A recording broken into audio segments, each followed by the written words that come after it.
All right, today we're headed to the Eastern Front. The year is 1941, and we're going right to the gates of Moscow. This is the story of the climax of Operation Barbarossa. It's a battle that was fought in unbelievable mud and snow, and it's a battle that would literally change the entire course of the Second World War.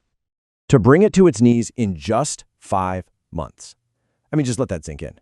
That was Adolf Hitler's actual directive for invading the Soviet Union. This wasn't just some military plan, it was a crusade built on just breathtaking arrogance.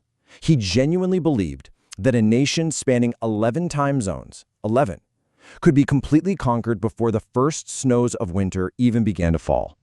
3.8 million. That's the number of soldiers he used to try and pull it off. On June 22, 1941, an unprecedented force, nearly 4 million Axis soldiers, just surged across the border. We're talking about the largest land invasion in all of human history. You know, the scale of it's almost impossible to really wrap your head around.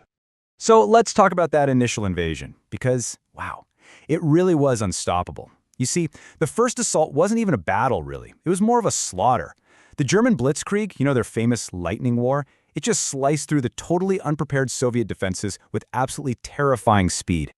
And this timeline really shows you the race to Moscow. I mean, the speed of this advance was just staggering. The invasion kicks off on June 22nd. Okay, less than a month later, by July 17th, Smolensk, which was considered the key to Moscow, is already gone. It's fallen. Then, you fast forward to the end of September, and they're launching Operation Typhoon, the final all-out assault on the capital itself. At this point, the momentum just felt absolutely unstoppable. So you have to ask, right? Why did the Red Army just completely collapse like that? Well, it was a few catastrophic things all at once. First, Stalin had unbelievably dismissed one intelligence warning after another. Second, his officer corps was a shell of its former self, completely hollowed out by his own political purges, which left them paralyzed. And then, get this, the Soviet Air Force was pretty much wiped out on the ground on the very first day. It was just a perfect storm of shock and, frankly, a lot of self-inflicted wounds. Okay, next up, Typhoon, the storm on Moscow. With the Soviet defenses completely shattered, the Germans kicked off Operation Typhoon. And that name was no accident. It was chosen for a reason. This was designed to be the final, overwhelming storm that would just sweep away whatever was left and finally capture a capital. And their main trick, their go-to tactic, was something called encirclement. It's basically a classic pincer movement. So imagine their panzer groups, their tank divisions, slicing deep into enemy territory, one from the north and one from the south. Then they meet up behind the enemy, trapping huge numbers of soldiers in what they called a pocket, where they could then just be, systematically destroyed.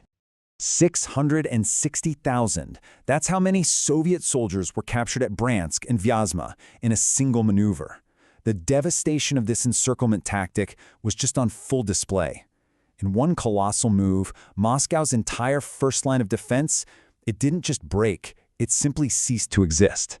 And with that, the road to Moscow lay wide open. And listen, that is not an exaggeration. With those armies completely gone, Stalin was left with a tiny skeleton force. We're talking just 90,000 exhausted, beaten-down men to defend a city of millions against the most powerful army in the world. As you can imagine, pure panic just gripped the capital. All right, so this is where things get really interesting. Enter General Mud and General Winter. Just when victory seemed absolutely certain for the Germans, two ancient, undefeated generals suddenly took command of the battlefield for the Soviets. And no, these weren't actual people, they were the brutal Russian landscape itself. First up was General Mud. You see, the autumn rains came, what's known as the dreaded Rasputissa. It completely dissolved the roads into a sea of impassable mud. I mean, the whole landscape just turned into this giant quagmire. And the Blitzkrieg, a strategy that depends entirely on speed, well, it was literally stopped dead in its tracks. Tanks were sinking, supply trucks could barely move an inch. The whole German war machine just ground to a halt. And that pause from the mud, it allowed the next general to arrive, General Winter. And this is where you really see a tale of two armies. The difference was night and day. The Germans, they were still in their summer uniforms. Their weapons were seizing up in the cold. Their tank treads were too narrow for the snow.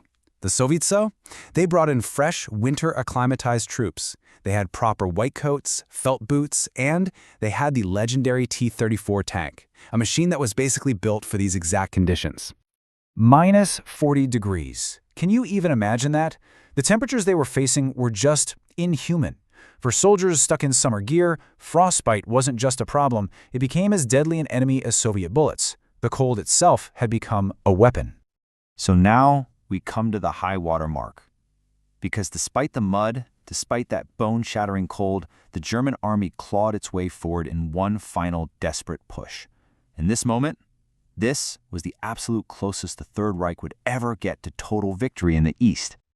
The German offensive fit its absolute limit, just 18 miles from the Kremlin.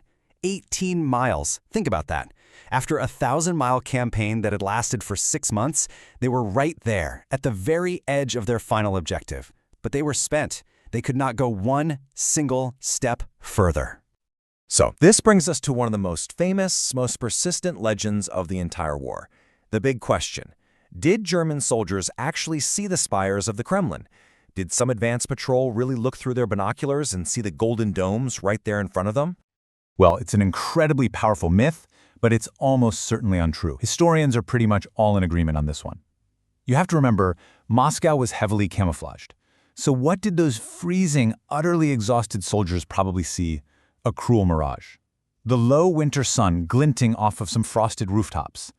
A vision of a victory that they would never, ever achieve. And now, the Empire strikes back. On December 5th, 1941, the German offensive officially died in the snow. And then, something that nobody thought was possible happened. The Red Army, the army that the entire world had basically written off for dead, didn't just defend, it struck back with absolutely shocking force. And the Soviet counterpunch was brutally simple and brutally effective. It was basically a 3-step plan. Step 1, survive. They used that pause the mud gave them to just stabilize the front line. Step 2, reinforce. They brought in over 100 new divisions of hardened, winter-ready Siberian troops from the Far East. And finally, Step 3, attack. Unleash a massive counteroffensive against German lines that were frozen, exhausted, and totally overstretched. And the result? Staggering. A complete reversal. The hunters had become the hunted. In some places, the Germans were hurled back over 150 miles from the gates of Moscow. By January, when the Soviet offensive finally started to slow down, the immediate threat to the capital, it was over. So, let's talk about the legacy of this battle. A myth, frozen in the snow. What was the ultimate meaning of this titanic struggle? Well, it was nothing less than a turning point.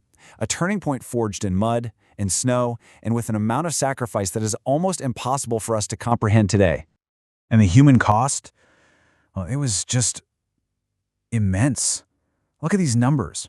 The combined casualties for the whole campaign, that's killed, wounded, and captured for both the Axis and the Soviets, totaled over 2 million people. It's a toll of human suffering it's just really, really hard to grasp. But this was the ultimate consequence of that sacrifice. For the very first time in the Second World War, the German army had been stopped cold. And not just stopped, but decisively beaten. It's like the quote says, "The myth of German invincibility lay shattered, frozen in the endless Russian snow." But here's the really chilling final thought. As huge and significant as the Battle of Moscow was, it was only the beginning of the end. It leaves you with a really sobering question. If this victory was so unbelievably costly, what other horrors and what other sacrifices were still waiting on that long, 3-year, bloody road to Berlin?